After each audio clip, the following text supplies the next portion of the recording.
We live in exciting times. In the history of humankind, no generation before us has had access to as much knowledge and as much know-how as we do. We are not only able to meet all of our basic needs, but are also able to enjoy unparalleled levels of creature comforts, connectivity, and mobility.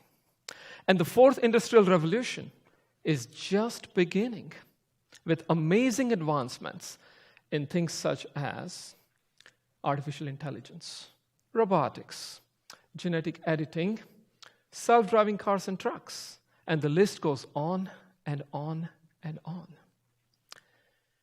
However, we constantly seem to be facing local and global challenges that keep coming at us with increasing intensity and frequency. Population growth, wasteful use of resources, ecosystem collapse, and climate change are threatening our planet's ability to sustain life. The top 1% of the world's population controls over half of the world's resources, where the bottom 70% has access to only 3% of the world's resources. This inequitable distribution of resources is causing extreme poverty, malnutrition, and hunger around the world. Combined with ideological differences, this unfair distribution of resources is also causing destructive societies and forcing migrations of humans around the world. And that's before we worry about new challenges coming our way, such as the loss of almost 1/3 of all jobs within the next 12 years because of artificial intelligence and automation. Well, solving the new challenges may require that we create new technical know-how and come up with new societal norms and structures. But what about the existing challenges? Every single one of them is solvable with the resources that we already have at our disposal. Yet, we can't seem to do that. What are we missing? Let's take a step back and look at how we function as a society. There are three sectors: the public, the private, and the social, that work with communities around the world. The public sector is comprised of government and governmental institutions that work for the public good. The private sector focuses on delivering the private good run by individuals and organizations. The third sector, the social sector, focuses on the unmet needs of the society, such as social services, education, and the environment. But hold on. Why are there unmet needs that the social sector has to focus on? Especially when we have unparalleled levels of access to resources and the know-how needed to not only meet all of our basic needs, but beyond. It's because the public and the private sectors have been dropping the ball. At times, it's because of incompetence, and at times, it's because of lack of resources. But most often, it's because of indifference, it's because of ignorance, and worse, it's because of deliberate action. Here is an example. The organizations that you see on this list have all earned their place on this list, not because they are world-famous organizations, but because each of them have deliberately engaged in business practices that gave them a little profit at the cost of huge loss for the entire society.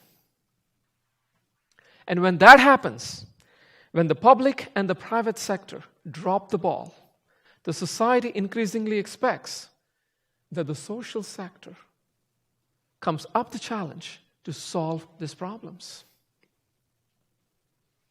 In fact, in 2016, the number of social sector organizations crossed the 10 million mark, and these organizations received support from over 2 billion people. Well, if the needs of the society, if the unmet needs of the society are increasing, if they are coming at us with increasing intensity and frequency, then more social sector organizations and more resources donated to these organizations must be the solution. Right? Not quite.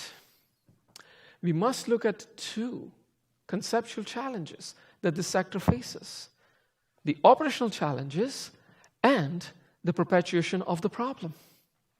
Let's start with the first one. Since the society expects most of the resources given to these organizations to go to the end beneficiary or the program, these organizations cannot offer competitive salaries, cannot spend enough on training and in capacity building, and cannot reward exemplary performance with huge financial rewards.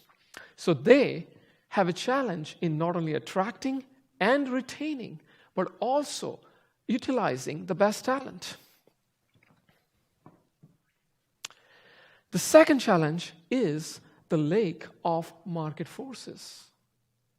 Since most organizations in the social sector do not have paying customers as their beneficiaries, they lack competitive forces that drive the for-profit sector and force them to be effective and efficient, make them focus on innovation, make them look at benchmarking and adoption of best practices. And therefore, this organization in the social sector faces the challenge of making the best use of the resources that are devoted to their efforts.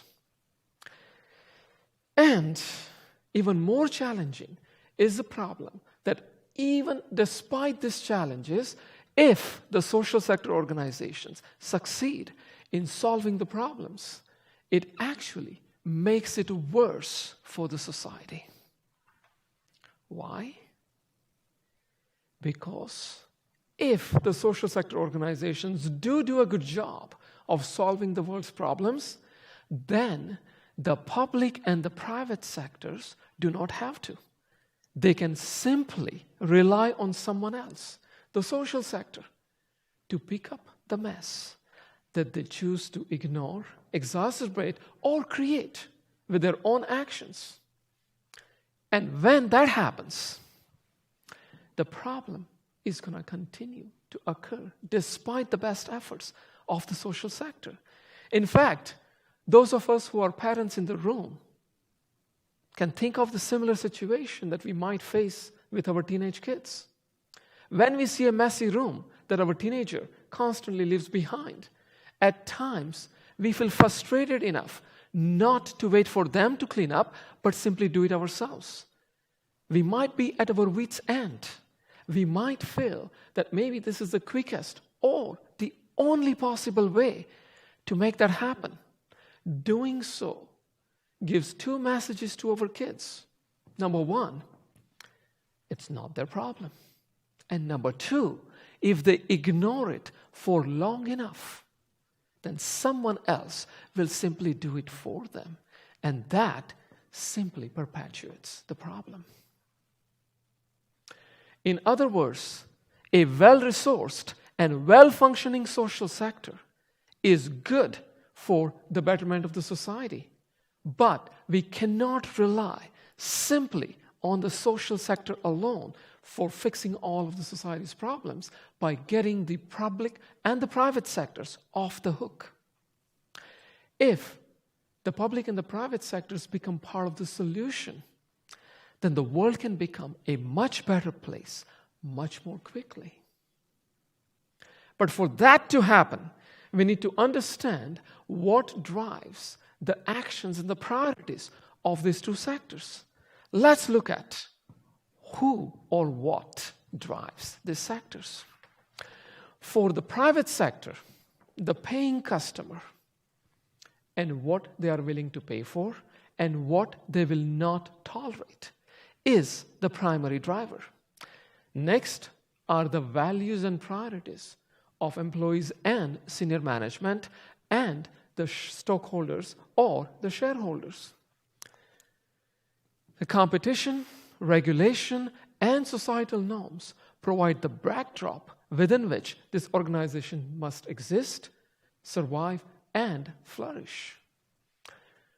For the public sector, especially in countries with democratic governance mechanisms, it's the factors that influence the priorities of the elected officials and those that affect the priorities of the career bureaucrats. Now, if we look at this list, it seems like a lot of things. But if we take one step back and look at it more closely, it's easy to see that each one of this is driven by people and what people value and what they care for. In other words, if we need the social sector to not be alone in fixing the world's problems, if we want the public and the private sectors to stop dropping the ball, then what we really need is truly educated or enlightened citizens that value a triple bottom line approach of not only valuing profit or personal gain, but also value what is good for the planet and for the communities at large. Only these truly educated citizens can end the preponderance of short-sighted actions that benefit a few in the short run at the tremendous cost to the society and the environment in the long run.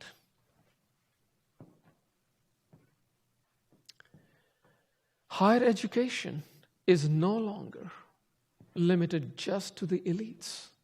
On this chart, we can see that the number of people going for and getting tertiary education all over the world is increasing consistently over time, and that trend is expected to continue.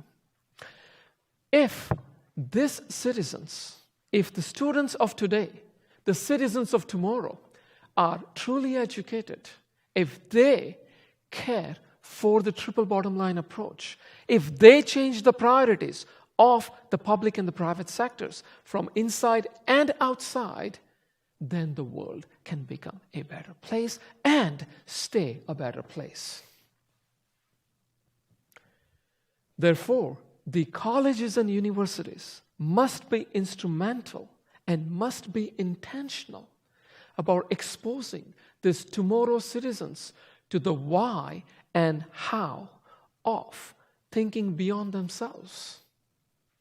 They must not only prepare the students with functional and technical skills needed for them to personally succeed, but at the same time provide them with curricular, co-curricular, and extracurricular learning experiences that cement the idea that it's not only possible, but it's also vital to do good and do well at the same time.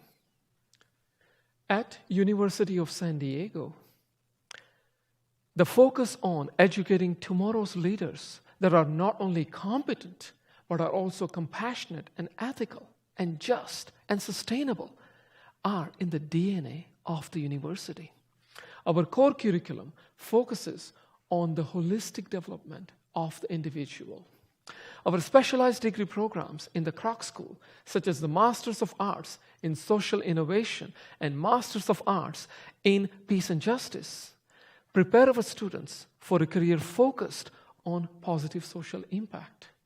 In addition, extracurricular initiatives such as the Global Social Innovation Challenge, run by our Center for Peace and Commerce, resources, recognizes, and rewards students across the university and from all over the world for attempting to find solutions to global, environmental, and societal challenges, and to achieve the 17 Sustainable Development Goals as proposed by the UN.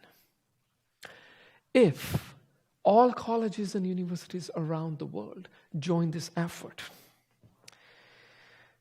then this truly educated citizens of tomorrow, expected to become roughly 1/5 of the entire world's population by the year 2050, can create a fundamental shift in how we not only address the problems of today and tomorrow, but also prevent these problems from becoming problems ever again.